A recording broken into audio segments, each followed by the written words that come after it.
बच्चों को कठमुल्ला के बजाय डॉक्टर, इंजीनियर और साइंटिस्ट बनाने की सीएम योगी की बात ने एमआईएम चीफ असदुद्दीन ओवैसी को परेशान कर रखा है। इसी को लेकर ओवैसी ने सीएम योगी पर निशाना साधा, लेकिन अपनी विरासत के बारे में ओवैसी बताना भूल गए कि उनको यह विरासत कहां से मिली, किन लोगों से मिली है।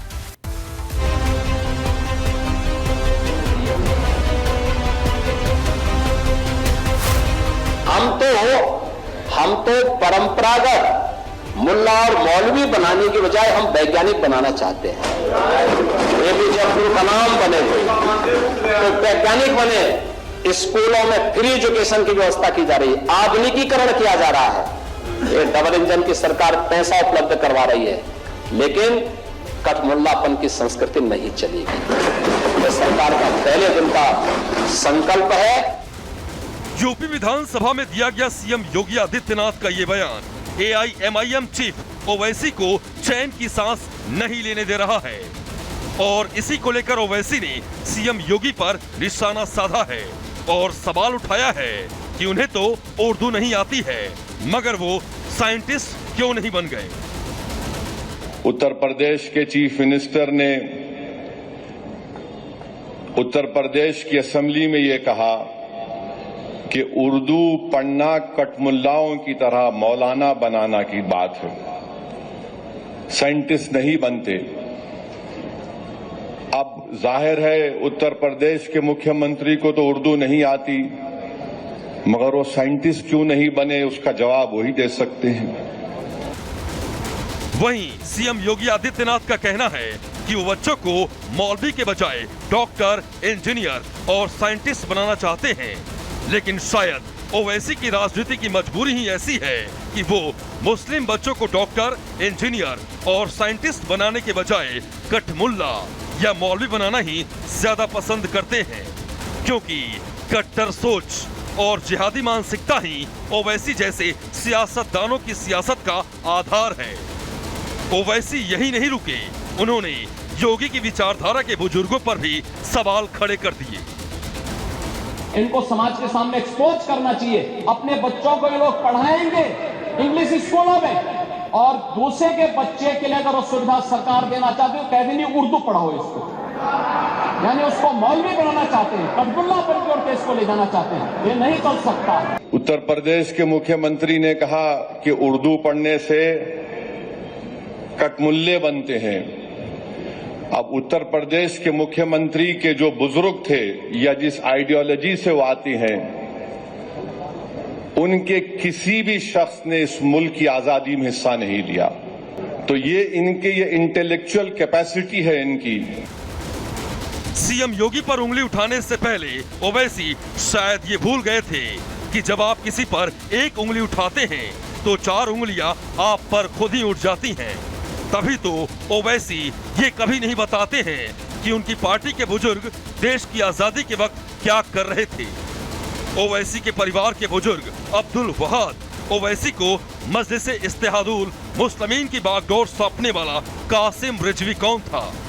ओवैसी की पार्टी से जुड़े रहे रजाकारों ने हिंदुओं और भारत के खिलाफ हथियार क्यों उठाया था, क्यों भारत सरकार और सरदार पटेल को हैदराबाद में ऑपरेशन पोलो चलाना पड़ा था। Bureau report, Republic Bharat. और अब बात सनातन विरोधी पाकिस्तान की। बाघा बॉर्डर से एक पाकिस्तानी हिंदू को सिर्फ इसलिए अगवा कर लिया गया क्योंकि वो प्रयागराज महाकुंभ का हिस्सा बनने भारत आ रहा था। प्रयागराज महाकुंभ में जहां 66 करोड़ सनातनी एक हो गए, तो वहीं 68 पाकिस्तानी हिंदुओं ने आस्था की डुबकी लगाई, तो शाहबाज सरकार घबरा गई और अब अगवा प्रिय प्रकाश की बहन शाहबाज सरकार से और सेना से अपने भाई की रिहाई की गुहार लगा रही है।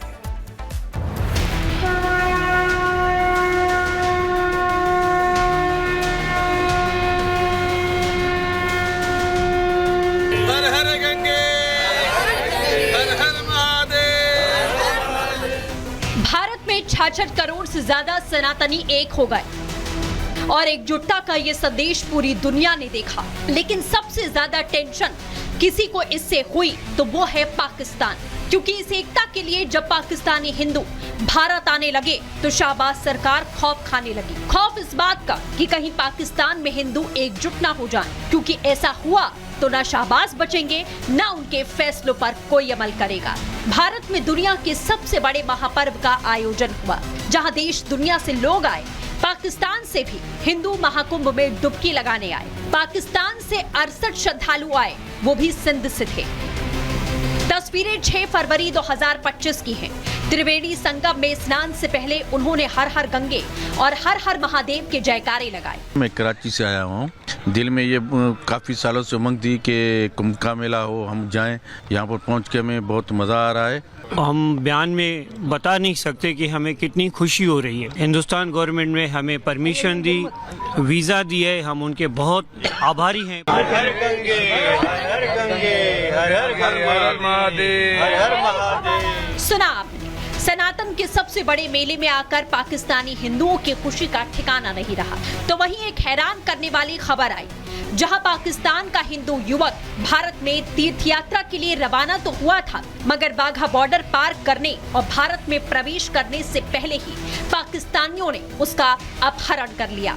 जी हां, सही सुना आपने, पाकिस्तानियों ने उसका अपहरण कर लिया।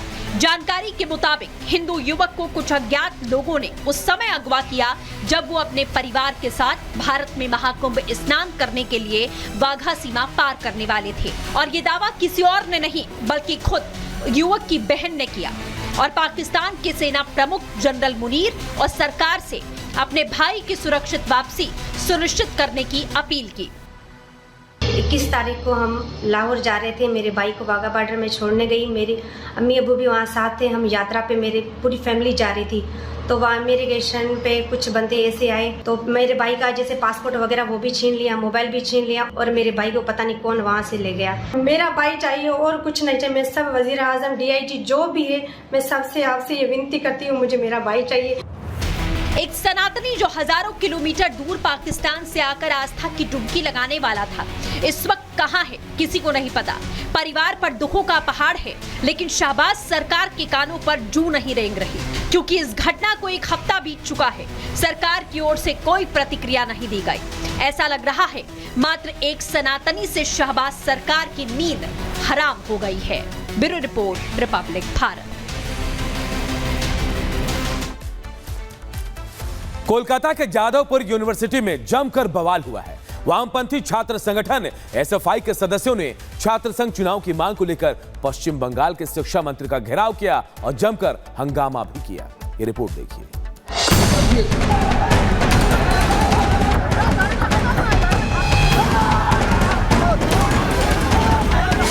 अफरा तफरी, बवाल, हंगामा, मारपीट। ये तस्वीरें पश्चिम बंगाल की राजधानी कोलकाता के जादवपुर विश्वविद्यालय की है। पश्चिम बंगाल के शिक्षा मंत्री ब्रत्य बसु विश्वविद्यालय में पश्चिम बंगाल कॉलेज और विश्वविद्यालय प्राध्यापक संघ की वार्षिक आम बैठक में शामिल होने के लिए पहुंचे थे। इसी दौरान वामपंथी छात्र संगठन SFI के सदस्यों ने छात्र संघ चुनाव की मांग को लेकर जमकर बवाल काट दिया। माहौल इतना गर्मा गया कि छात्रों ने शिक्षा मंत्री की गाड़ी पर हमला कर दिया।